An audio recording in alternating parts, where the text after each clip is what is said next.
I want to encourage you. Saya mau mendorong Anda untuk percaya Anda bisa jadi apa saja yang Tuhan katakan sesuai dengan janji Tuhan. Jangan ada orang yang membatasi Anda berkata Anda tidak bisa ini atau itu atau ini. Dengan Kristus kita dapat melakukan segala sesuatu. Amin. Tapi pastikan yang terbesar dalam hidup kita bukan iman, tetapi kasih. Mari kita buka sama-sama firman kasih ini di 1 Korintus pasal 13 ayat 4 sampai ayat 7.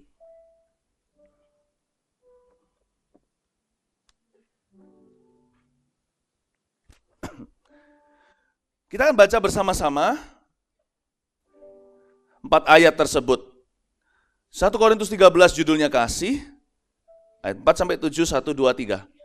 Kasih itu sabar. Semua ya, 1, 2, 3. Kasih itu sabar, kasih itu murah hati, ia tidak cemburu, ia tidak memegahkan diri dan tidak sombong. Ia tidak melakukan yang tidak sopan dan tidak mencari keuntungan diri sendiri. Ia tidak pemarah dan tidak menyimpan kesalahan orang lain. Ia tidak bersukacita karena ketidakadilan, tetapi karena kebenaran. Ia menutupi segala sesuatu, percaya segala sesuatu, mengharapkan segala sesuatu, sabar menanggung segala sesuatu. Katakan amin. Ada banyak di sini, kira-kira 12-an penjelasan tentang kasih, 12 jikalau tidak 13. Saya hanya bisa jelaskan 4 di kebaktian ini. Itu pun tidak bisa menyeluruh, karena masing-masing quality ini, kalau dijelaskan bisa 1 minggu nggak selesai. Tapi yang pasti waktu saya menjelaskan ini bukan berarti saya sudah wisuda, atau saya sudah berhasil, saya orang yang paling mengasihi. Saya sendiri masih struggle, saudara. Saya jujur dengan Anda, saya sendiri masih bergumul soal ini. Saya belum sempurna, kadang gagal, sering gagal malahan. Tapi mari kita sama-sama mau belajar, asal hati kita itu mau diajari. Maka kita bisa bertumbuh di dalam kasih. Kita bisa berbuah. Hati kita jangan kaku, harus mau berubah. Simple-simple aja sebelum saya bicara yang kebaktian ini, bagiannya porsi kasih itu murah hati. Saya kasih contoh di ayat yang ke-6. Ia tidak bersukacita karena ketidakadilan, tapi karena kebenaran. Apa yang kita pelajari di Korintus ini aplikatif sekali.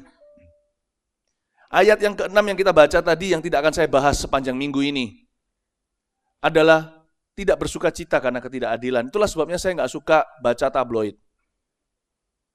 Saya nggak suka cari tahu masalah orang lain atau kelemahan mereka, jikalau itu tidak berhubungan dengan saya atau saya bisa mengubahnya.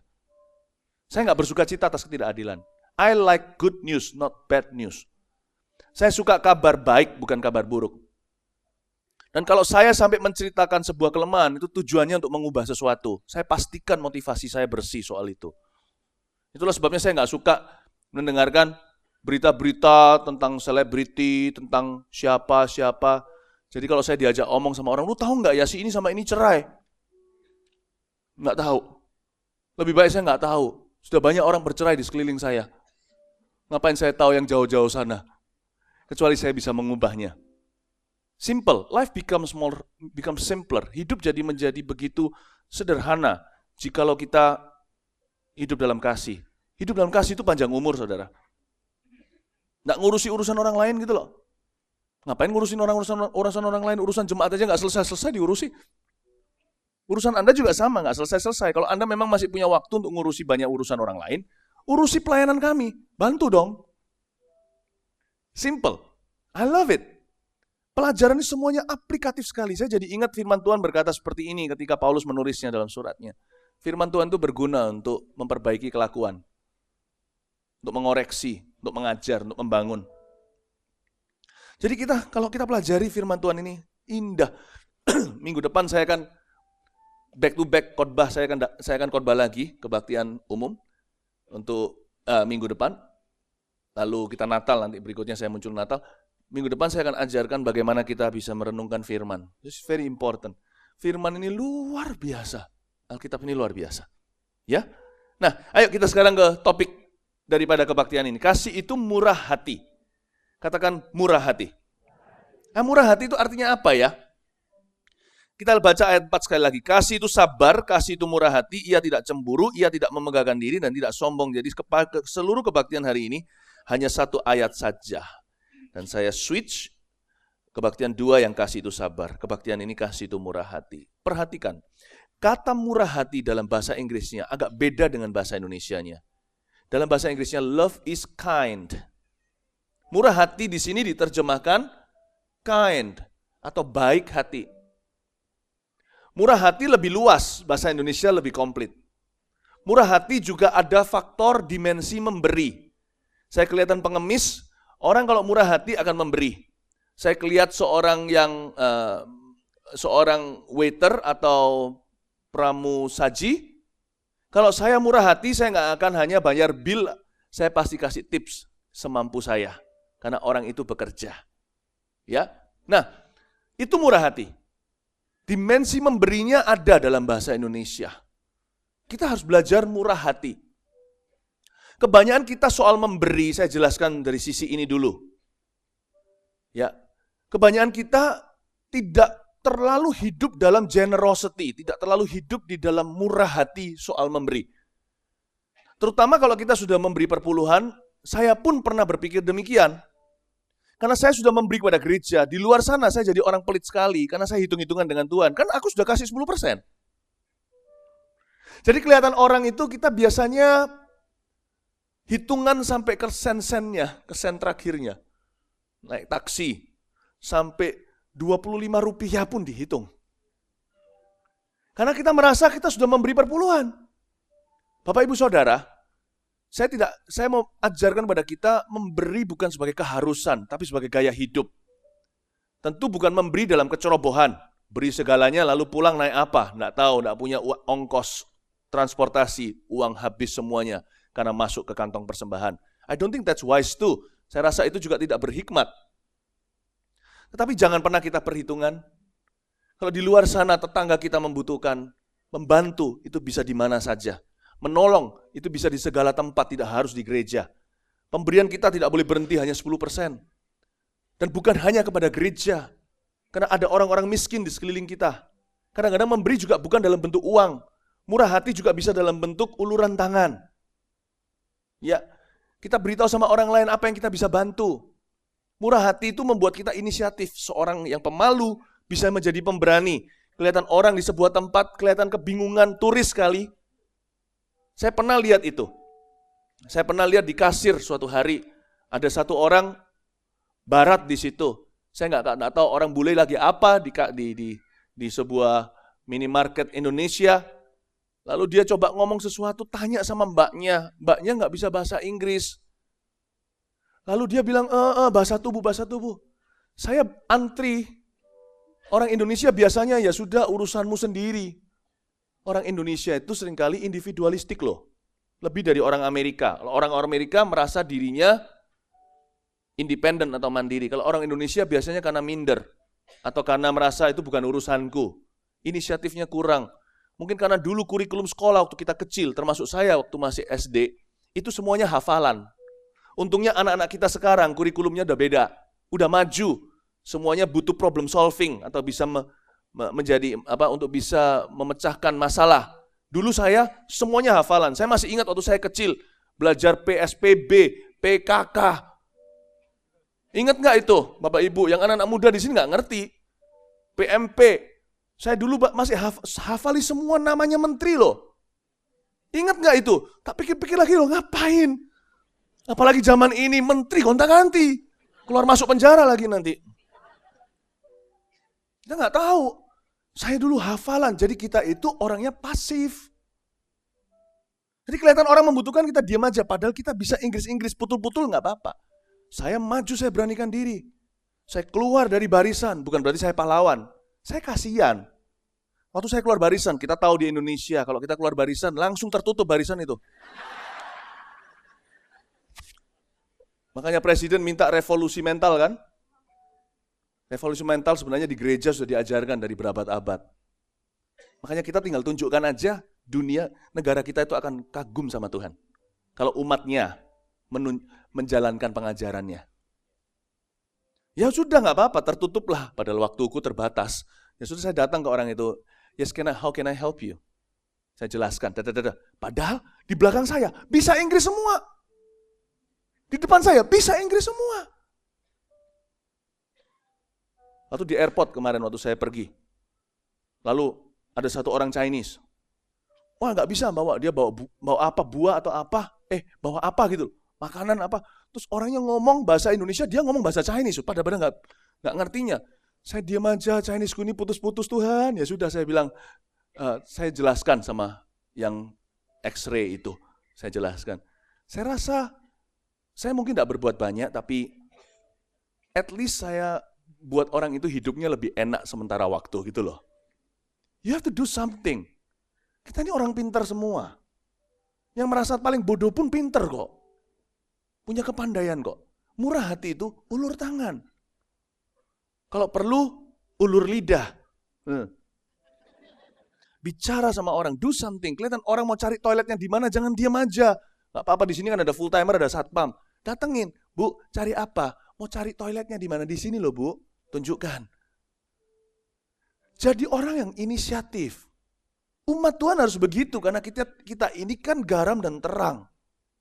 Kalau di mall-mall, garam dan terang itu information booth. Atau lost and found. Tempat informasi.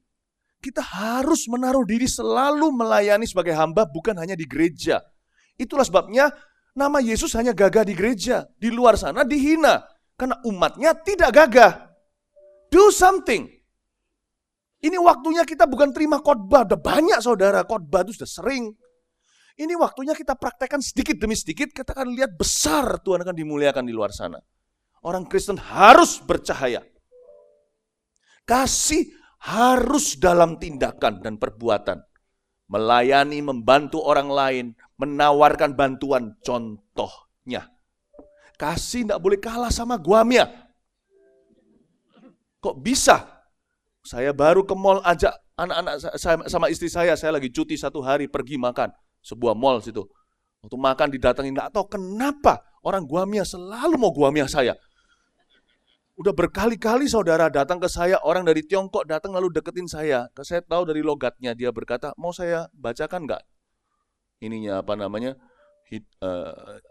ramal hidupmu segalanya. Bayangin, mereka itu jangan lihat mereka sebagai kuasa gelapan dulu. Melihat mereka sebagai orang yang inisiatif membantu. Kok kalah ya orang Kristen ya? Kita jarang menanyakan pada orang, apalagi nggak kita kenal. Mau saya doakan nggak? Padahal kalau kita bilang gitu, 90% kan berkata iya. Pernah mikir nggak? Orang tidak menolak didoakan. Kalau Anda tanya, mau saya injilin nggak? Oh, nehi, kusi-kusi he. Apa yang bisa saya doakan? Banyak orang minta itu. Dan gimana ketika Anda berdoa? Karena Anda satu-satunya, tidak ada pendeta pun yang di dekat dia. Lalu Tuhan jawab dengan ajaib. Karena Anda satu-satunya saluran, Tuhan deraskan. Itulah sebabnya banyak orang Kristen di gereja mula-mula. Mereka jadi berkat, termasuk Stefanus yang terakhir jadi terkenal karena dimartir. Banyak kesembuhan terjadi bukan karena dia salah satu dari rasul, tapi karena dia memberi diri. Orang Kristen banyak pasif di society ini. Ini teguran buat kita semua. Teguran buat kita semua.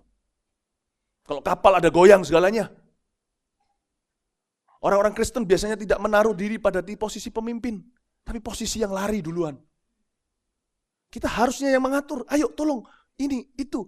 Kita tuh pemimpin. DNA kita itu Kristus, lambang pemerintahan di atas bahunya, dan namanya pun disebut orang penasehat ajaib. Itu DNA kita. Murah hati itu berarti memberi diri. Kasih itu tidak dalam konteks di lip service saja. Kasih itu dalam perbuatan. I want to encourage you. Saya ini anak kedua, saudara. Anda tahu sindrom anak kedua nggak pukul rata. Anak kedua biasanya bergantung Koko atau Cici atau Mas Mbak Yunya. Saya juga sama. Saya ini sebenarnya bukan lahir leader. Tapi pekerjaan dan beban memaksa saya menjadi pemimpin hari ini, termasuk bagi Anda.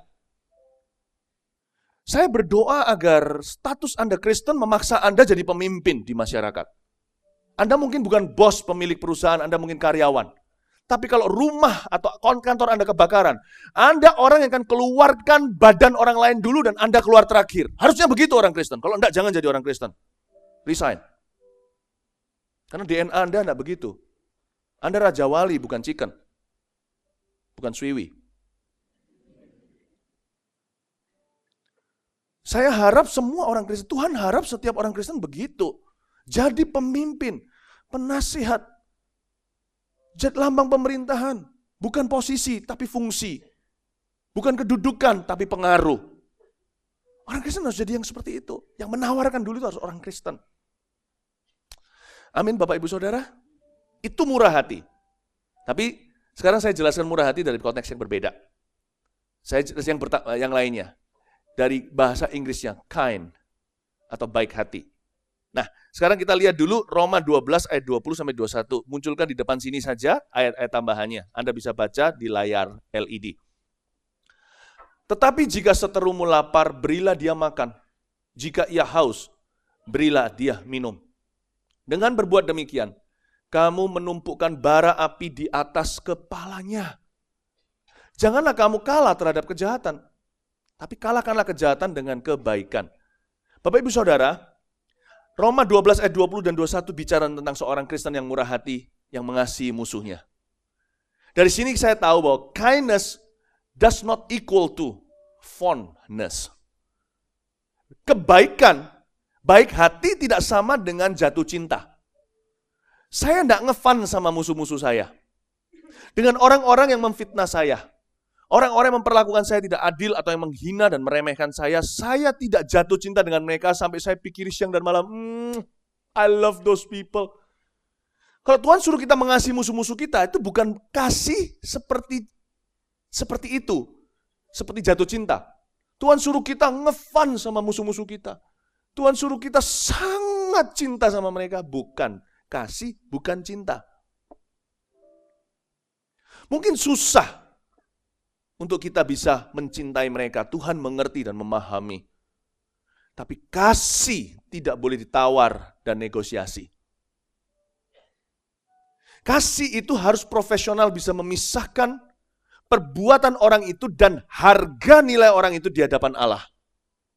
Sekalipun seseorang berbuat jahat sama saya harus ingat, saya bisa membenci perbuatannya, tapi bukan membenci orangnya. Karena orangnya dicintai Tuhan. Itulah sebabnya saya harus bedakan. Kalau seumpamanya anak orang itu datang ke pintu saya suatu hari dengan marganya dia, orang yang saya tahu membenci saya tetap harus kasih makan. By the way, kitab Roma tadi yang dijelaskan itu, kenapa musuhmu minta roti? Untuk keluarganya. Amin Bapak Ibu Saudara, bisa paham, bisa ngerti ini. Waktu saya baca ayat itu saya dapat renungan Roma 12:20. Mengapa dia minta roti dan minum dari kita? Apa yang membuat seorang musuh tinggalkan gengsinya, minta roti dan minta air dari orang yang dia musuhi bebuyutan? Pasti karena anak-anaknya. Anaknya tidak bisa sekolah, keluarganya nggak bisa makan, nggak bisa bayar listrik, bayar bil, atau bayar bil dokter kesehatan, medis, beli obat. Kalau itu terjadi kepada kita, jangan kita berkata syukur loh, atau alias kapok. Maka kita syukuri keadaannya. Jangan. Orang itu bisa salah sama kita, tapi kita masih punya beban tugas panggilan kemanusiaan. Sekalipun orang itu pernah berbuat jahat, larikan uang kita. Kalau hari ini anaknya menderita, dan kita bisa melakukan sesuatu untuk menolong atau mencelakakan dia, pilihlah untuk menolong. Karena perbuatannya dia, kita harus benci. Tapi orangnya jangan Anda benci. Itu bicara tentang kindness, bukan fondness. Kalau fondness bicara tentang jatuh cinta, itu pada orang-orang yang kita cintai dan mencintai kita. Itu normal saudara, orang berdosa pun bisa. Saya fond terhadap anak-anak saya. Saya fond terhadap jemaat. Saya fond terhadap istri saya. Fondness, F-O-N-D-N-E-S-S, itu bicara tentang hatinya untuk mereka.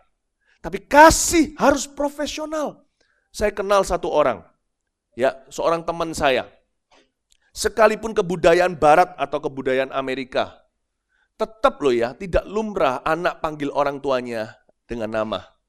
Jarang sih. Orang bule pun nggak begitu. Dia panggil daddy, dia panggil dad, mom.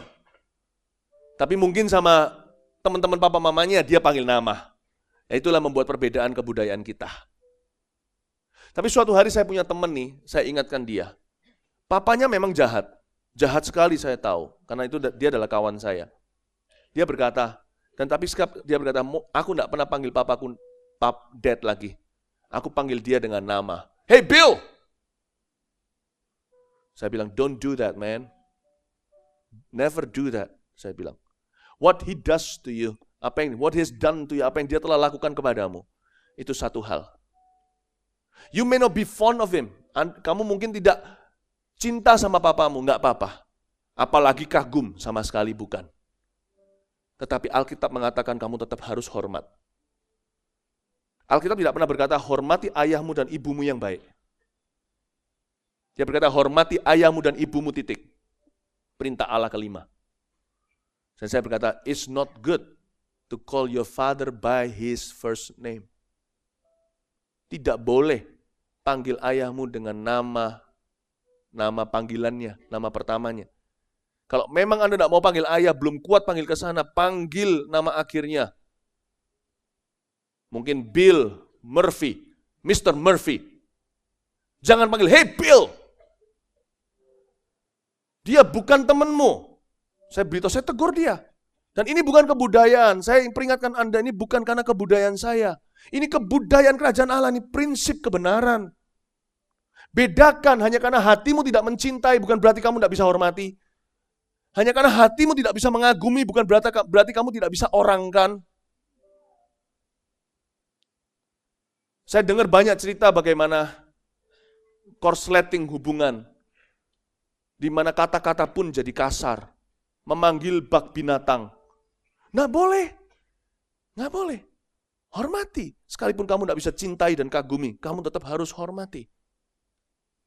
Alkitab tidak berkata, love thy father and thy mother. Kasih ayah ibumu.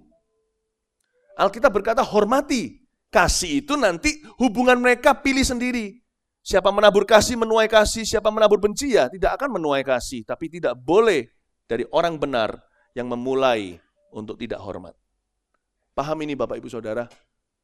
Itulah sebab saya kemarin tidak lama yang lalu saya berbicara dengan sebuah keluarga yang mamanya ulang tahun pun anaknya tidak mau datang. Saya bilang nggak boleh begitu. Nggak boleh itu. Apa yang telah terjadi di antara kalian tetap harus datang. Nggak boleh itu. Saya nggak ngomong sama anaknya, sebab saya tidak ada akses ke anaknya. Saya bicara sama orang-orang sekitarnya. That's not right. That's not right. Bapak Ibu Saudara, di sini ada beberapa orang yang sudah nggak bicara, nggak ngomong-ngomongan sama keluarganya. Ada di sini sudah tidak bicara. Koko sama adik udah nggak bicara. Bapak Ibu Saudara, please bedakan. Just because you're not fond of them, doesn't mean that you cannot be kind to them. Hanya karena Anda mungkin tidak mencintai, mengagumi mereka, Anda tidak kamsia, tidak berterima kasih, orang itu nggak ada jasanya yang hanya lumpur di dalam hidup Anda. Bukan berarti Anda tidak bisa berbuat baik, tidak bisa menunjukkan kebaikan kepada mereka. Ingat ini, hanya karena Anda tidak cinta, bukan berarti Anda tidak bisa mengasihi. Hanya karena Anda tidak cinta atau mengagumi, bukan tidak berarti Anda tidak bisa menunjukkan kebaikan kepada orang itu. Kebaikan adalah sebuah komitmen. Baik hati, murah hati adalah prinsip kasih.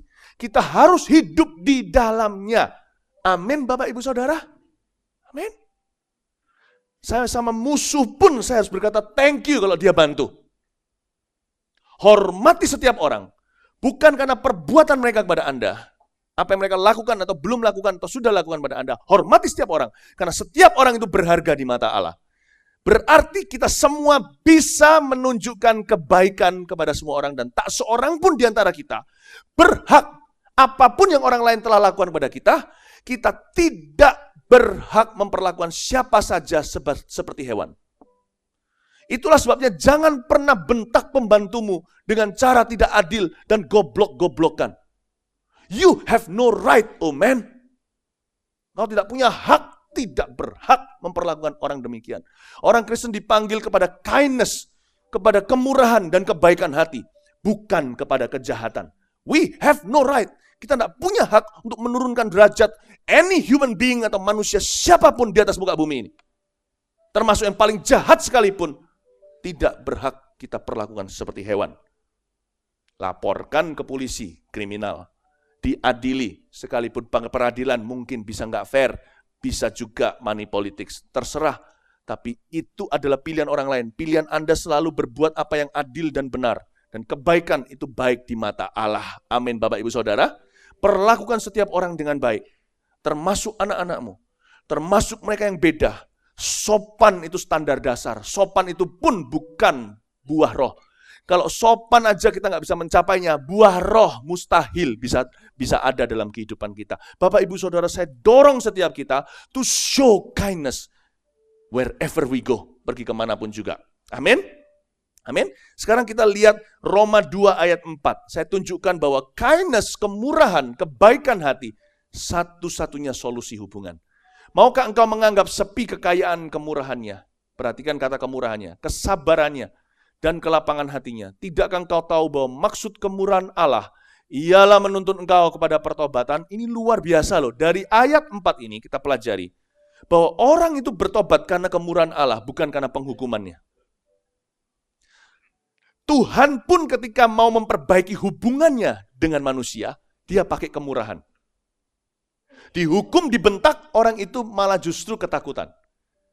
Tuhan itu tetap mendisiplin. Ibrani katakan, anak yang bukan anak gampang, anak yang sah, pasti didisiplin oleh papa mamanya. Apalagi Tuhan kepada anak-anaknya.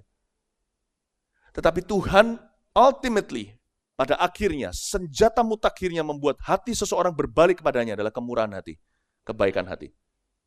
Ketika sebuah hubungan rusak dengan Tuhan karena dosa, Tuhan pasti akan tegur. Tapi dalam menegurnya, senjata terakhir Tuhan untuk membuat hati orang itu berbalik adalah showing kindness. Menunjukkan kebaikan. Anda ada di sini hari ini dalam hadirat Allah dalam gereja juga karena begitu kan? Anda bukan karena dibentak Tuhan atau dibunuh karakternya Anda ada di sini. Tapi karena Anda terjamah, terharu, ada yang menangis. Ada yang berkata, Tuhan kau begitu baik sama aku ini kotor, dosa, nggak layak, pembunuh, pembenci, pezina. Engkau memberi aku kesempatan. Makanya kita ada di sini hari ini, termasuk saya. Kemurahan. Jadi ketika Tuhan mau membawa si bungsu pulang, si bungsu memang pulang karena dia kelaparan.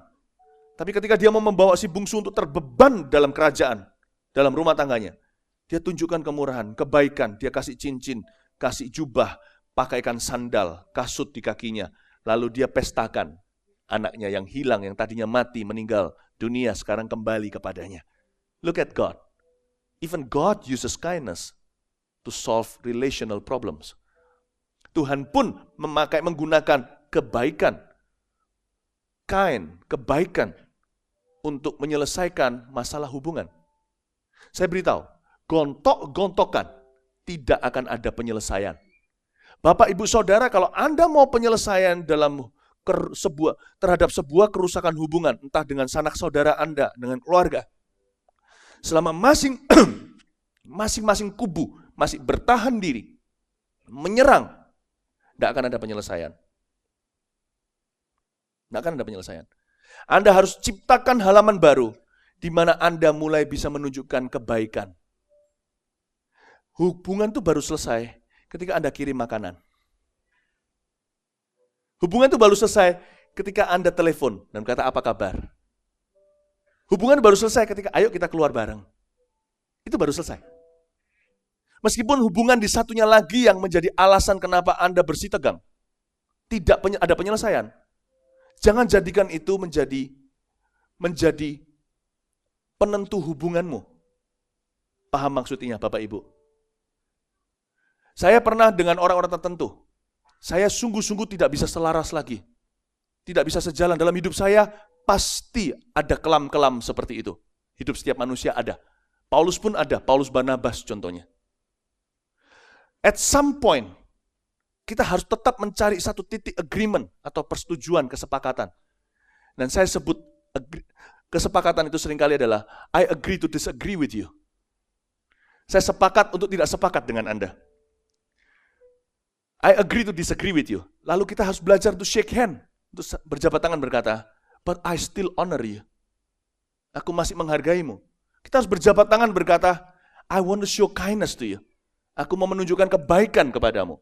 Meskipun di sisi satu, kita tahu bahwa kita telah setuju untuk tidak setuju di area-area tertentu. Karena perbedaan contohnya. Kalau Anda ada yang dengan kongsian Anda sudah pecah, mungkin 2 tahun yang lalu, tapi dia pernah jadi temanmu, sekarang jadi busuk pertemanannya.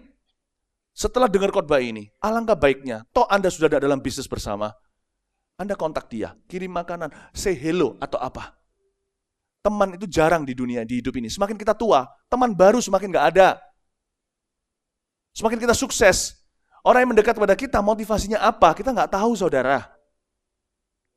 Karena itu hargai teman lama sekalipun pernah busuk pertemanannya, pulihkan di mata Allah. Apalagi kalau sama-sama anak Tuhan, saudara seiman, harus itu hukumnya wajib.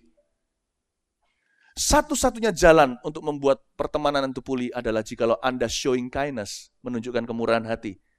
Nge-call dulu. Kirim sesuatu dulu. Say hello dulu. Di-ping dulu, jangan ping lah. Udah lama kita apalagi dulu nggak enak langsung ping kan nggak sopan. Ya kan? Kirim emoticon, smile gitu setelahnya. Nggak pernah terjadi sebelumnya. Nunjukkan nggak ada apa-apa. Bapak Ibu Saudara, hanya begitulah tiba-tiba apa yang menjadi perbedaan Anda tidak menyolok lagi. Masing-masing ditangani secara profesional, tapi secara personal Anda tidak boleh apa-apa. Oleh karena itu, kemurahan hati harus bisa membedakan mana personal, mana profesional. Amin Bapak Ibu. Mungkin ada di sini, bahkan dengan keluarga sendiri kayak begitu. Papa, mama, orang tua anak juga begitu. Menantu dan mertua juga demikian. Do something. Please, Tuhan mau di kebaktian minggu pagi ini, Anda keluar dari ibadah ini, memperbaiki hubungan. Anda yang ambil inisiatif, Anda murah hati dulu, tunjukkan kebaikan. Dan pada waktu nanti Anda sudah membangun, menjalin hubungan baru ini, jangan diungkit yang dulu. Nah, itu memecah belahkan, kata Amsal. Itu memecahkan dua sahabat. Jadi kelihatan Anda tidak tulus, ada agenda untuk masih mau menang sendiri. Don't talk about it. Jangan bicarakan tentang itu. Move on, lanjutkan. Apa yang sudah di belakang. Tapi kalau hari ini Anda masih dalam sebuah hubungan profesional, entah apa, Anda tentu harus bicarakan. Nanti di kantor saja. Pada waktu Anda keluar dengan dia untuk memperbaiki hubungan, jangan bicara apa-apa. Dunia kan tidak seputar pekerjaan. Anda bisa bicara tentang hal-hal lain asal jangan gosip yang negatif. Anda bisa ngomong tentang berbagai macam hal. Tentang demo di Jakarta kemarin, tentang suasana politik, ekonomi, segala ngomong ngalor ngidul, nggak apa-apa. Orang akan bisa menangkap, orang mungkin lupa conversation atau pembicaraan percakapan dengan Anda, tapi orang bisa menangkap Anda berniat untuk memperbaiki hubungan. Dan itu akan dihargai biasanya di hati. Lalu nanti kembali ke kantor, fight lagi. Paham maksud saya? Kindness tidak dibatasi dengan sebuah perbedaan dan geronjalan. Kindness sebuah komitmen relational, sebuah komitmen hubungan, sebuah komitmen pribadi kepada Tuhan pertama-tama, lalu kepada orang dengan siapa Tuhan tujukan kebaikan hati Anda. Amin Bapak Ibu Saudara. Kalau Anda masih berada di sana, di dalam sebuah pergumulan hubungan, dan itu berkelanjutan, berkelangsungan, karena Anda masih berada di dalam hubungan profesional dengan seseorang, selesaikan. Kindness tidak berarti kita kompromi dengan prinsip hidup kita, prinsip bekerja. No, enggak. Ada beberapa orang yang dulu kerjasama dengan saya, waktu saya masih aktif di dalam dunia kerja, yang sekarang sudah putus hubungan, tapi masih baik hubungannya hingga hari ini. Anda harus mikir gitu loh, sama setiap orang harus baik, apalagi kalau anak-anak Anda masih muda, siapa tahu nanti besanan. Cilaka. Paham maksud saya Bapak Ibu Saudara? Kindness tidak sebatas, tidak dibatasi dengan apakah masalah Anda dengan dia sudah diselesaikan. No. You can show kindness anytime, you can show kindness now. Anda bisa menunjukkan kebaikan itu kapan saja, sekarang juga. Karena kebaikan hati Anda hanya sejauh kebesaran hatimu. Udah itu aja. Amin Bapak Ibu Saudara. Amin. Saya dorong Anda, pikirkan, di depan saya ini adalah orang-orang yang berhutang sama Tuhan. Anda berhutang sebuah kebaikan Anda tunjukkan kepada musuh Anda, dan dengan demikian menaruh bara api di kepalanya. Beberapa di sini masih ada surat hutang sama Tuhan. Cepat lunasi. Keluar dari ibadah ini jangan jadi pendengar firman, jadi pelaku. You need to call somebody. Anda perlu menelpon seseorang. Anda perlu ngasih message satu orang. Ingat ya, jangan diungkit masalahnya. Hubungan saja. Roma 2:4 tadi yang kita baca. Kemurahan hati adalah solusi hubungan. Selama masih gontok-gontokan, hubungan itu tidak pernah akan jalan atau dipulihkan. Itu diselesaikan dulu. Saya pelajari aplikasinya luar biasa, kasih itu murah hati. It's beautiful, saudara. Sinonimnya, persamaan kata murah hati, saya pelajari dari kamus. Perkataan kindness atau baik hati itu, persamaan katanya adalah ringan. Berhati besar. Ringan, berhati besar, menyenangkan, pleasant. Menyenangkan, pengasih dan lembut. Lihat itu. Kebaikan atau kemurahan disamakan dengan orang dunia aja bisa tulis demikian. Ringan. Enteng, ringan. Ya sudahlah. Dalam bahasa Ibraninya saya selidiki, muncul kata ini, cincai.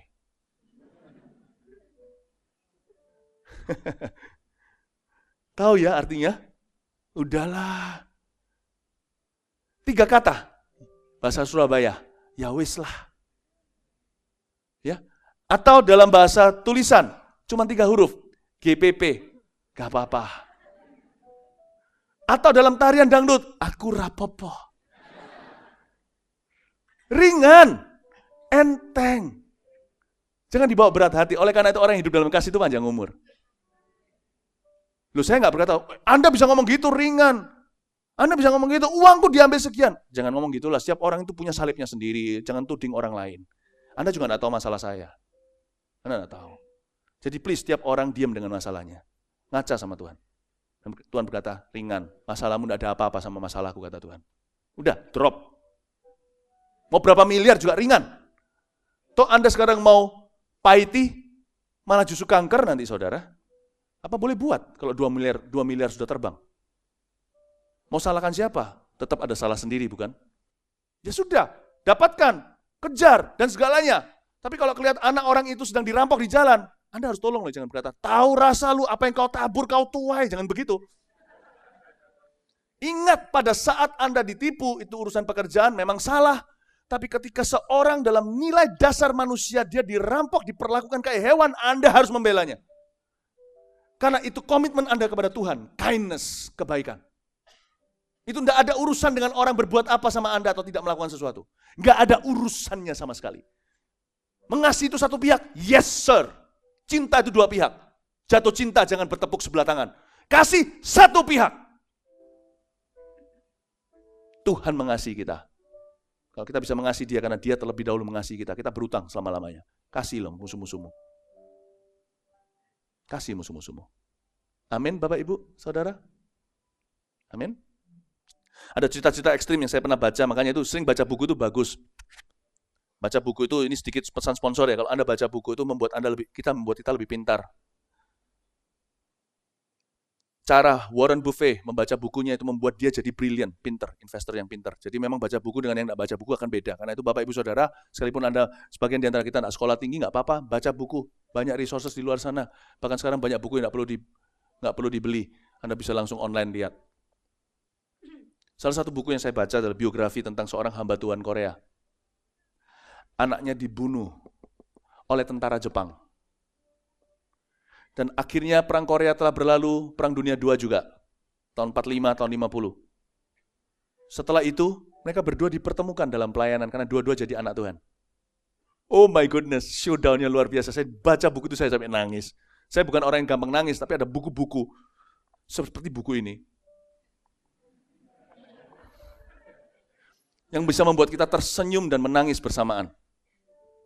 Saya waktu baca buku itu, saya berkata, wow Tuhan, tidak gampang ketika dia lagi pelayanan didatangi orang Jepang. Orang Korea kan misionaris pertama ke Jepang. Waktu datang sama sama pendetanya dia berkata, aku si ini. Terkejut dia, ini tentara yang bunuh anakku. Lalu dia punya pilihan sebagai hamba Tuhan, dia membenci atau dia mengasihi. Cerita buku itu singkatnya, dipeluk dan berkata, I release forgiveness to you for what you've done to my family. Apa yang telah kamu lakukan tidak bisa di-reverse, tidak pernah dibalikkan. But I have no right. Saya tidak punya hak untuk membencimu. Karena dosaku pun sudah diampuni. Dia tidak berkata, aku mencintaimu, aku ngefans lo, thank you lo ya bunuh anakku. Nggak gitu dia. Itu fondness, gila. Tapi ini kindness. Dia bisa disiplin membedakan dalam pikirannya. Benci tidak bisa masuk dalam hatinya. Tahu nggak? Benteng pertama untuk membuat benci tidak jatuh ke hati adalah pikiran. Pakai pikiranmu. Jernih, perbaharui dengan firman Allah. Dia berkata, I have no right to hate another human being for what he's done to me. Aku tidak punya hak, tidak berhak membenci seorang manusia yang lain. Karena dosaku pun sudah diampuni, dipeluk sama dia dan menjadi kesaksian luar biasa. Banyak pemulihan, saya nggak tahu apakah Yonggi Cho baca buku itu atau enggak. Tapi setelah, dalam waktu-waktu itu, setelah hamba Tuhan ini, banyak hamba Tuhan lain yang datang ke Jepang, orang-orang Korea semua, untuk memenangkan jiwa. Termasuk profesor yang saya ajak bicara tentang ini, itu orang Korea, misionaris ke Jepang. Bapak Ibu Saudara, itu kindness. Itu kebaikan. Berhati besar, bukan hanya ringan. Menyenangkan, pengasih, dan lembut. Antonimnya, lawan kata daripada murah hati atau kind itu atau kebaikan itu apa? Kasar, keras, tajam, pahit. Catat itu. Kita bisa berkaca. Kasar. Kasar perlakuannya. Perkataannya. Keras. Keras kalau soal prinsip lain cerita. Ini keras pembawaannya itu lain lagi. Tajam. Sakit bukan karena ditemplak Roh Kudus, ditemplak kita. Bukan bedakan templakan Roh Kudus dan tempelengan kita. Itu dua hal yang berbeda. Roh Kudus tidak pernah menempeleng. Roh Kudus tidak pernah menempeleng. Roh Kudus hanya menemplak. Manusia yang menempeleng.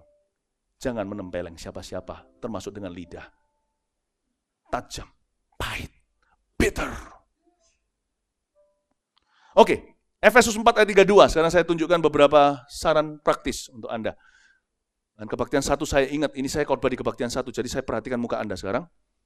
Dan saya akan lihat minggu depan kalau saya ketemu dan sebagainya, saya melihat apakah ada perubahan enggak, karena kebaikan atau murah hati ada wujudnya. How does kindness look like? I want to show you how it looks like. Tetapi hendaklah kamu ramah. Itu, ramah. Katakan ramah. Seorang terhadap yang lain. Penuh kasih mesra. Lihat itu penuh kasih mesra. Saling mengampuni sebagaimana Allah di dalam Kristus telah mengampuni kamu.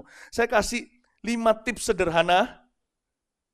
Ya, bagaimana baik hati atau murah hati. Demikianlah murah hati berwujud, saudara. Kalau Anda mau tahu, yang mana yang namanya Mei-Ying, Maria Luciana yang menulis buku ini bersama dengan saya tinggal suruh berdiri di tempat. Ya, stand up please. Nah, ini wujudnya. Balik ke belakang. See? Enak kan? Duduk. Ya, kasih tepuk tangan dulu. Enak. Kalau manusia tinggal dipanggil, berdiri, lihat. Kalau sudah mati, tunjukkan fotonya. Kindness wujudnya kayak apa? Nah, ini enggak tahu. Murah hati itu siapa? Gimana? Apa? Bentuknya seperti apa? Siapa bisa tunjukkan? Sedangkan kindness itu buah, pasti ada wujudnya. Murah hati itu bukan ghost, itu tidak ghostly. Kebaikan hati itu tidak gentayangan seperti Kasper, abu-abu, saudara. Ini buah roh. Saya kasih 5 wujudnya. Wujudkan di dalam kehidupan Anda dan saya. 1, suara yang lembut. Itu wujudnya. Jadi bukan orang yang nah itu bukan wujudnya murah hati, itu bukan buah roh. Itu buah kekesalan. Bukan orang yang suka pakai 2 huruf ini enggak bisa bicara. Cek cek cek. Nggak usah pakai itu bahasa, itu bukan bahasa. Nggak usah suka cek-cek gitu loh. Ya, suara yang lembut, tapi Pak, gimana saya bisa mimpin perusahaan kalau saya selalu suara lembut? Loh, siapa bilang suara lembut itu tidak bisa tegas? Siapa bilang? Saya pernah pecat orang dengan suara lembut. Saya pernah pecat orang. Terus saya dalam dunia kerja, saya pimpin dalam perusahaan kecil yang kami mulai waktu itu, ada 20 staff, 1 saya pecat. 1 saya pecat. Jemaat, saya pecat. Karena kerjanya nggak benar, nggak beres. Mungkin setelah itu saya harap dia masih jemaat. Saya beritahu sama dia tanpa bunuh karakternya. Kalau kita pecat pakai suara kasar tuh gini. Oh, kamu itu tut, pep, tut. Itu enggak boleh. Ngapain? Enggak Kristen banget. Saya ngomong terus terang sama dia, evaluasi kerja, kamu kerjanya enggak benar. Saya sudah kasih peringatan berkali-kali berbulan-bulan. Hal simple saya kasih gini, enggak baik. Saya rasa lebih baik kamu kerja di tempat lain, kamu enggak suitable di sini, kamu tidak cocok di sini. Saya tidak bunuh karakternya.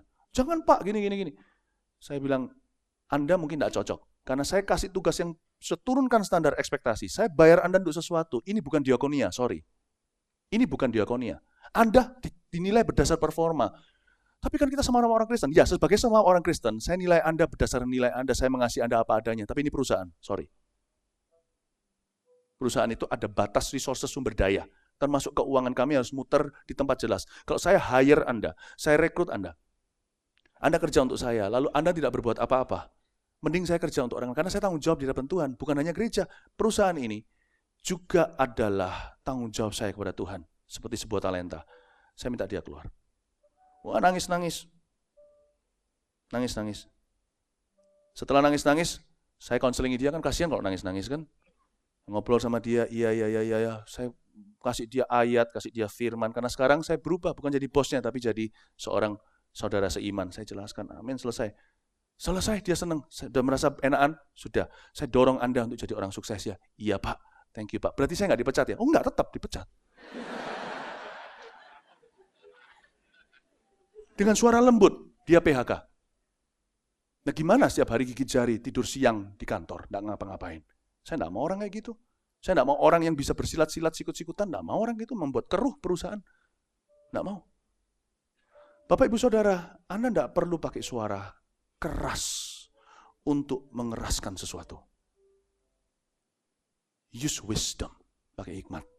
Suara lembut. You can be kind and wise. Anda bisa tetap jadi orang yang baik tapi bijaksana. Siapa bilang Anda hanya bisa jadi orang yang berhasil kalau Anda ngotot? Nggak harus begitu. Yang pertama suara yang lembut. Yang kedua, wajah yang menyenangkan. Jadi jangan ketus. Oke? Termasuk kalau sama anak-anak saya berdoa, saya banyak belajar dari ketiga keluarga ini. Keluarga Pak Rudi yang di sini, anaknya JJ, keluarga Mark McClendon, dan keluarga Coki Sitohang. Saya belajar gimana mereka memperlakukan anak yang dianggap annoying di dalam kehidupan banyak keluarga. Mereka memperlakukan mereka sebagai raja-raja kecil di rumah mereka. I love it. Dengan wajah yang menyenangkan. Ya kan? How are you Citra? How are you JJ? Wajah menyenangkan. Anak sekalipun mereka yang dilabel berkebutuhan khusus bisa nangkep loh lewat raut wajah seseorang. Anda juga sama. Wajah itu penting. Dunia nggak lihat hati. Tuhan yang lihat hati. Manusia lihat wajah. Karena itu pastikan dalam pembawaan Anda. Termasuk terutama di keluarga, nggak hanya di dalam kantor saja. Hanya pasang muka pencitraan saja. Bukan. Tapi dengan keluarga sendiri terutama. Pasanglah wajah yang menyenangkan. Jangan gini terus. Anak takut. Istri nggak kerasan. 3. Bahasa tubuh yang tenang. Ini penting juga dalam kepemimpinan. Anda mimpin 5 orang udah marah muring-muring segala, gimana mimpin 50? Gimana mimpin 500 atau 5.000? Bahasa yang tenang itu, coba perhatikan saya, jangan tangan dilipat gini. Apalagi kalau bicara sama yang lebih tua. Bahasa tubuh itu yang manusia baca. Anak ABG di sini. Yang sekolah di MSCS juga dengarkan. Kalau bicara sama om tantenya, teman-teman papanya, jangan begini. Ya om. Meskipun Anda baik hati, manusia lihat bahasa tubuh, Anda menantang itu. Ini jangan dibiasain. Apalagi begini. Ya Om Yusuf. Jangan begitu. Ya. Ini jangan. Oke? Keempat. Kata-kata yang membangun. Jangan exaggerate. Jangan melebih-lebihkan seperti kata-kata kamu itu nggak pernah. Nah itu, nggak pernah itu nggak tentu. Kita sering pakai itu sebagai nuklir bom terakhir. Kamu nggak pernah kasih kado sama aku. Yang benar. Kamu gak pernah cinta aku. Bagaimana dengan dulu saya bilang I love you? Jangan pernah pakai kata nggak pernah. Itu tidak memberi benefits of the doubt. Tidak memberikan sisi satunya untuk membela dirinya. Itu menciptakan perdebatan yang tidak ada akhirnya. Karena kata nggak pernah menimbulkan reaksi orang itu bela diri. Paham Bapak Ibu Saudara? Jangan pakai kata kamu nggak pernah. Apalagi pakai kata-kata yang membunuh karakternya. Seperti kamu tuh memang orangnya. Nah itu. Repot kalau sudah dilabel dan dicap seperti itu. Kamu tuh memang orang yang gak jujur. Ya, aku gak jujur sekali, aku bertobat. Sorry, bukan berarti. Ngerti maksud saya? Jangan pakai kata-kata itu. Pilihlah kata-kata yang membangun. Termasuk kalau Anda harus membuat sesuatu keputusan yang susah, menegur contohnya. Anda harus pilih kata-kata. Di dalam saya menegur seseorang, siapapun juga yang ada dalam pelayanan, pekerjaan, atau dalam keluarga saya pasti akan pilih. Kadang-kadang saya gagal, saya akui. Ada pilihan lebih baik. Tapi saya akan punya 3, 4, 5 pilihan kata. Saya pikirkan dulu, saya harus selalu target pilihan grade A, nomor 1. Yang tetap sampai pesannya. Tapi saya bisa sesedikit mungkin menimbulkan berdarah-darah. Bukan main aman saudara. Saya terus terang. Tapi saya pakai pilihan kata-kata yang membangun tetap mencapai tujuanku. Daripada yang membunuh tujuanku, toh tidak kesampaian. Amin Bapak Ibu. Kata seperti blok, itu nggak perlu keluar. Kata seperti tol apa? Jalan tol jangan keluar. Kata seperti ya, do re mi fa sol, bo do re mi fa sol. Jangan dimunculkan. Gunanya apa? Tuding-tuding tidak perlu. Orang Kristen harus bisa bawa diri dengan baik, murah hati bisa ditunjukkan bahkan dalam ketegasan. Yang terakhir, sikap yang empati. Bukan yang cuek atau acu tak acu. Saya sudah bilang itu di poin pertama tadi. Kalau Anda lihat orang butuh, Anda jadi orang pertama yang menawarkan diri. Amin Bapak Ibu Saudara. Saya tunjukkan 5 wujud murah hati. Praktekkan itu, karena murah hati tidak bisa disimpan di hati. Segala kemurahan hati yang disimpan di hati, itu bukan murah hati namanya, itu perasaan. Murah hati itu baru disebut murah hati ketika dilakukan dan dikatakan. Semoga Anda menjadi orang yang semakin murah hati di masyarakat. Kasih tepuk tangan untuk Tuhan, mari kita semua bangkit berdiri. Praise the Lord. Kebaktian 2, kasih itu sabar. Kalau Anda mau, saya dorong Anda untuk mendengarkan setiap khotbah hari ini. Supaya kita semua semakin dibuat semakin mirip seperti Kristus. Terima kasih Tuhan untuk kasih-Mu buat pagi hari ini. Senang sekali lagu tadi. Na na na na na na na na. Andaikan ku lakukan. Nyanyikan lagu ini sama-sama. Ini lagu lama. Yang luhur mulia, jika tanpa kasih cinta hamba tak berguna. Ajarilah kami bahasa cinta-Mu agar kami dekat padamu ya Tuhanku. Ajarilah kami bahasa cinta-Mu agar kami dekat padamu.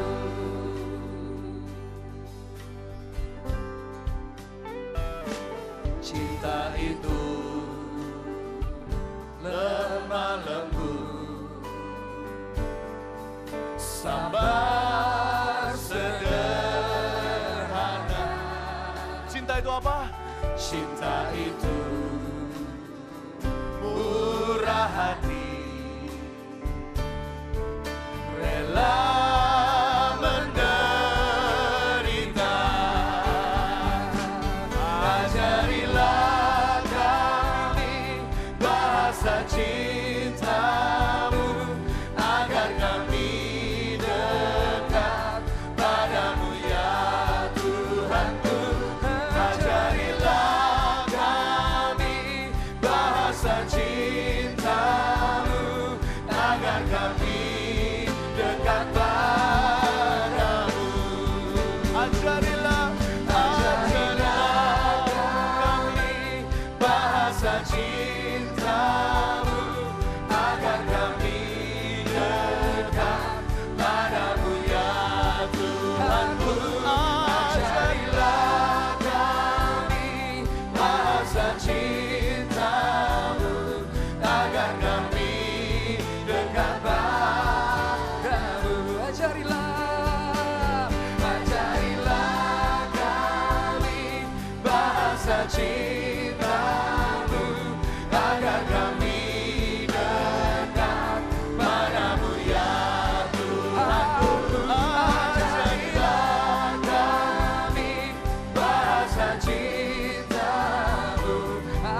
Haleluya.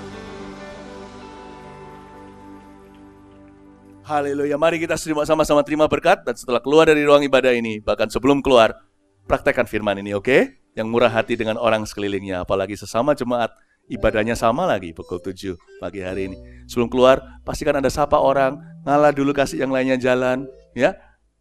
Jangan rebut-rebutan. Di parkiran juga, jangan sampai kita berantem dengan orang, ya. Mesti di parkiran kita ditulis tuh kata-kata. Siapa yang tidak bisa menguasai diri seperti tembok kota yang temboknya runtuh atau apa gitu ya, something like that. Di parkiran Tuhan tetap ada di sana loh, ya. Mari kita sama-sama angkat tangan. Terima kasih Bapa, terpujilah namamu. Engkau mengingatkan kami, ya Tuhan, hari ini untuk murah hati. Thank you Tuhan. Jadikan kami menjadi gereja berjalan di masyarakat. Orang lihat dan melihat gereja Mawar Sharon seperti apa spiritnya. Mereka melihat, ya Tuhan Yesus, Tuhan kami siapa? Yesus Kristus itu seperti apa? Banyak kesalahpahaman akan sirna sendiri ketika melihat kami, kelakuan kami, lihat raut wajah kami, suara kami, pembawaan kami. Orang akan melihat dan mereka akan percaya kepada Tuhan. Terima kasih Bapa untuk jemaat yang sangat mudah diajar. Jemaat yang, ya Tuhan, hatinya lembut sekali untuk Engkau tegur, untuk Engkau ajari, untuk Engkau bentuk. Terima kasih Tuhan untuk jemaat ini. Tuhan Yesus, turunkan berkat dari Allah Bapa sekarang. Kasih karunia dari Tuhan Yesus Kristus, pengurapan dan penyertaan Roh Kudus, dari sekarang sampai selama-lamanya. Ajar kami murah hati, ajar kami bahasa cintamu. Dalam nama Yesus kami berdoa. Amin. Selamat pagi.